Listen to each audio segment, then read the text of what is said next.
projects may be ghost projects, but the debt is real. Sa ngayon, mahigit 17 trillion pesos na ang utang ng bansa, katumbas ng halos 144,000 pesos kada Pilipino. The projects may be ghost projects, but the debt is real. Sa ngayon, mahigit 17 trillion pesos na ang utang ng bansa, katumbas ng halos 144,000 pesos kada Pilipino. OMG kabayan, ganyan na po kalaki ngayon ang utang ng bawat isang Pilipino. Kaya kung ako ikaw, ayaw usa og libog-libog diha. Sabi ng isa, naglibog man ko nimo Kuya BMR, unsa man ang imong ipanulti diha? Naglibog ba? Ayaw sa paglandi-landi kay pag naglandi-landi ka ngayon, hindi mo pa ginagawa or ginagawa mo pa lang, ang utang ay 10%, 144,000 na po ang utang ng ginagawa mo pa lang. Kaya para hindi ka magkautang, huwag kang gumawa. Ayaw, call! Bata pa ko, call! Sayang ang wrinkles! Ito mga kababayan, speaking of wrinkles, nambudlat na naman.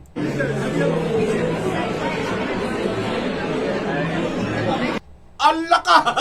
Alaka! Makuha ka sa tingin! OMG kabayan! Ano itech? Ang ating nakita dinech? Agoy, agoy, agoy, agoy, agoy, agoy. Grabe ang ating pag-uusapan ngayon dito sa BMR Channel. Dalawang congressman, mastermind na naman sa kalukuhan. Grabe, mga kababayan, huli sa akto. Ito, mayroon po tayong video. Kailangan nyo pong mapanood ang lahat ng ito. Ngunit bago nyo pong panoorin ang buong detalye, abay, pasasalamatan ko muna kayo. Isasama ko na rin ang mga trolls at ang mga DDH.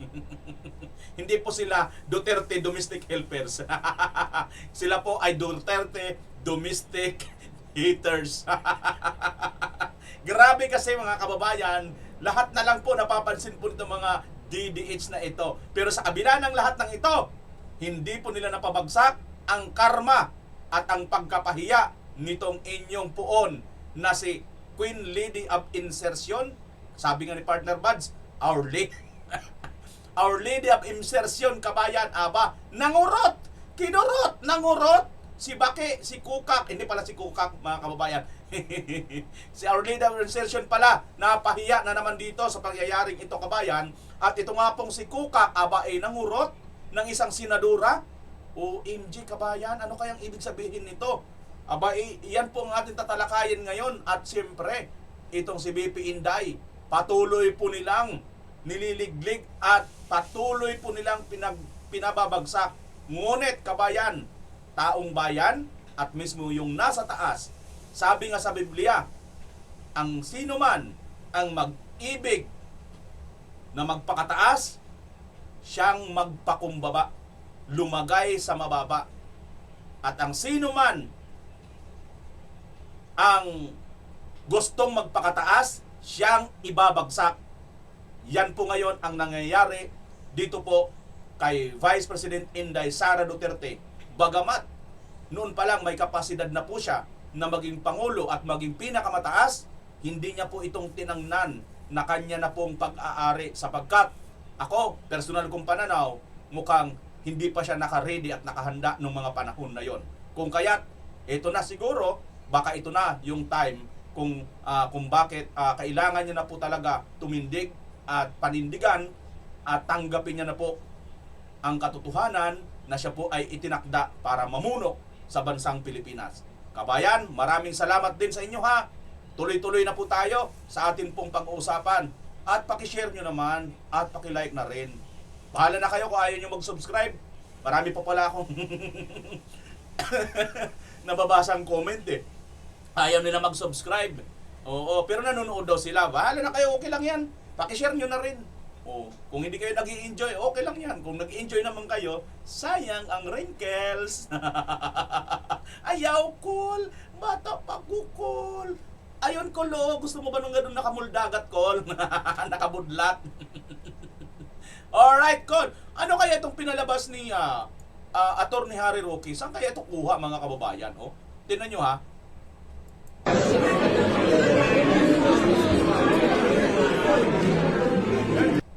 Bakit ganyan siya makatingin, ano?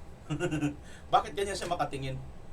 Laging parang alam mo yung tingin na naalala ko tuloy yung mga matatanda nung araw, ano, na sinasabi nila ang mga bata daw noon nung panahon, nung kapanahunan pa nito, makuha ka sa tingin. Pag tumingin daw yung mga matatanda noon, I think marami dito mga viewers ko, mga senior citizen na. So alam nila sinasabi ko na nung daw ang mga magulang pagka tumingin na yan, alam na. Tabi-tabi na. Kasi pagka hindi ka makinig, hindi ka sumunod doon sa tingin niya, mga kababayan, alam na may mangyayari sa iyo. Ito kaya, ano kayang ibig sabihin nito ni First Lady?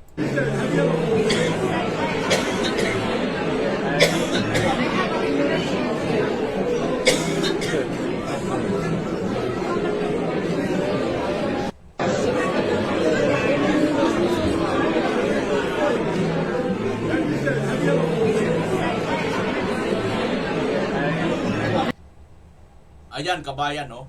Ayon nga dito kay Attorney Harry Roque, siya ang nag-post nito, dilat na dilat ang unang ginang.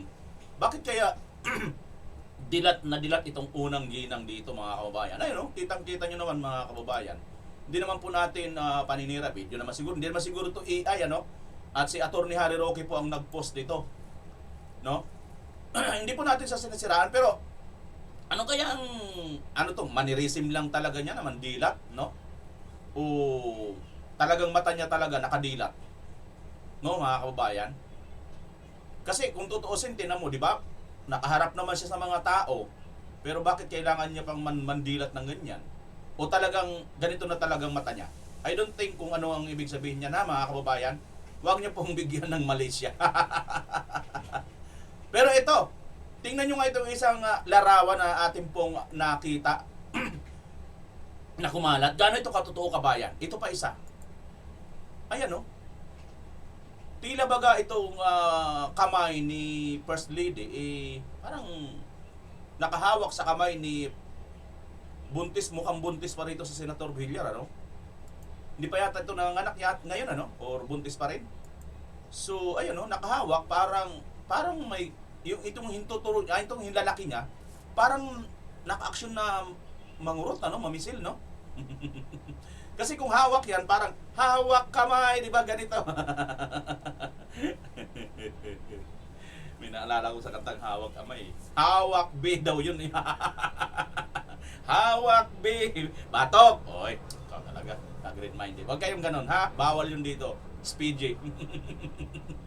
Bawal sa bata. Bata pa tayo, 19 pa lang ako. Minor.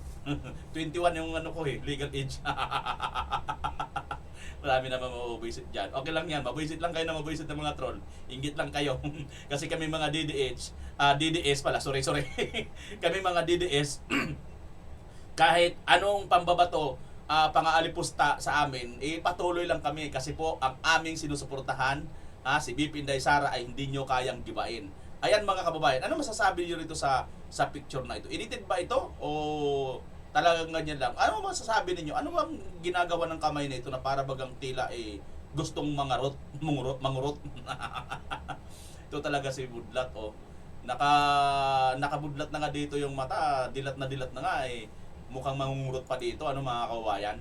Okay, speaking of paninira mga kababayan, ito, bago tayo pumunta doon sa mga video natin, ito po, tingnan nyo ha mga kababayan. Ito may nakita tayong larawan na ganito. Sama-sama na naman. Yan, no? Si Kiko, si Trilon, no? Yan. Lahat sila. May na-post ito ng isang kaibigan nating vlogger, no? Kilala din yun na vlogger na yon. Itago na lang natin sa pangalang Senator Mark. Kilala nyo na Senator Mark? Yung kapwa nating vlogger na tumakbong senador. Parang ito yata yung pinost niya. Gusto kong komentahan Sabi niya eh, may comment, may ano siya doon eh, ay caption niya gusto kong komentahan. Yung komento ko dito mga kababayan. Parang ano to, akbayan ba ito, kakamping, ganon. Isa pa rin ang kulay niyan, dilaw. Kulay ng tae. Dilaw, kulay ng tae pa rin. Andito si Ontiveros, mga kababayan. Andito si dating Vice President Leni Robredo. Ayan, si De Lima. Puro yan sila mga dilaw, mga kababayan. Sila na po yung mga dating nagpahirap. Masasabi natin nagpahirap kasi nga po, ang hirap ng ating bansa, no? Naging leader na itong mga ito, ito si Bam Aquino, pinsan niya si Noynoy. Nag-leader na pero hanggang ngayon, mahirap pa rin ang ating bansa. Mas lalo pang pinaghihirap ngayon sa panahon ni BBM. Samantalang nung panahon ng Duterte, ang ganda ng ginawa. Isa pa sa magandang ginawa ng Duterte ngayon, mga kababayan, na hindi po makakalimutan ng taong bayan, na isa po ngayon na hindi na po pinapatupad ni Marcos Jr. Na mayroon na naman po comment sasabihin na naman, paulit-ulit ka BMR, dapat lang. Kasi kung totoo, dapat mong ulitin at dapat mong ulitin at dapat mong maalala kasi katotohanan. Pero kung kamalian, katarantaduhan, abay kalimutan mo. Pero ang ginagawang katarantaduhan nila dito, huwag nating kalimutan at ito po ang katotohanan. Ayan mga kababayan, no? 100 million per month budget hindi na binibigay. Kawawa ang pagamutan. Philippine General Hospital, mga kababayan. Nagproblema ngayon ang General Hospital sa Manila dahil hindi na talaga binigay ang 200 million buwan-buwan. Si Duterte ang nag-order noon at pinunduhan niya ang General Hospital ng 100 million bawat buwan para sa nagkasakit. Ngayon wala na. Mula pag-upo ni Marcos, wala na silang budget. Ito ba ay kasinungalingan? Kung kasinungalingan ito, mabuti. Kasi ang katotohanan, ibig sabihin, binibigay pa rin ang budget. Tama hindi? Pero pag ito po ay totoo, kawawa talaga ang mga Pilipinong mahihirap. Kasi sino pa ang pupunta sa PGH? Katulad po nating mga mahihirap, mga kababayan. Dito po, no, lumalabas na ito pong si Tatay Digong, ito pong si Vice President Sara Duterte. Bakit po mahal na mahal ng mga tao? Bakit mahal na mahal ng tao ng masa? Bagamat patuloy po nilang sinisiraan, pinakulong na nila, pinakidnap na nila sa Tatay Digong, si BP Inday Sara, paulit-ulit nilang ini-impeach at paulit-ulit nilang sinisiraan. Pero mga kababayan, mahal na mahal pa rin ng taong bayan ito pong mag-ama. Bakit? Kasi nga po, direkta po sa tao, direkta po sa ating mga mahihirap, ito pong nagagawang kabutihan ni Tatay Digong. Bakit? Sino ba yung mayayaman? Sino bang oligarko magpapagamot niyan sa PGH? Sa tingin nyo ba may nakita na kayo na oligarkong nagpagamot niyan sa PGH? Di ba wala? Ang magpapagamot yan, yung katulad natin na walang pera. At ito ngayon, yung binigyan ng halaga, binigyan ni Tatay Digong ng pondo, 100 million monthly. Na siya namang hindi na ngayon ipinagpapatuloy ni Marcos Jr. Bagkos, kabayan, hindi na nga pinagpatuloy, ninakawan pa ang pera ng para sa mga, hindi para sa mga kundi pera ito natin. Tayo po na mga Pilipino, dahil bawat Pilipino ay entitled po tayo or member po tayo. Mandatory na po tayong member, no? Dahil din po sa pinasang batas ng Universal Health Care Law ni Senator Bongo at ni Tatay Digong. Kita nyo mga kababayan kung gaano po pagmamalasakit itong mag-ama. Kaya ngayon pa lang, buhay pa man si Tatay Digong, siya po ay idinideklara po natin dito. Dito sa ating channel, Tatay Digong, buhay na bayani. Mga kababayan, hindi ko maiwasang ma-emosyonal. Pag pinapag-usapan na si Tatay Digong, pasintabi kayo doon sa mga, pasintabi na lang doon sa mga nasasabi, iyakin ka talaga, BMR. So what? Yun yung totoong nararamdaman ko eh. Bakit? Naalala ko kasi yung sa kabila ng, alam mo yun, napakaano mo kasi, napakabanhid mo lang kung hindi mo maramdaman yung totoong pagmamalasakit ng tao na hindi niya inalintana na alam niya talaga mapapahamak siya eh. Sipin mo,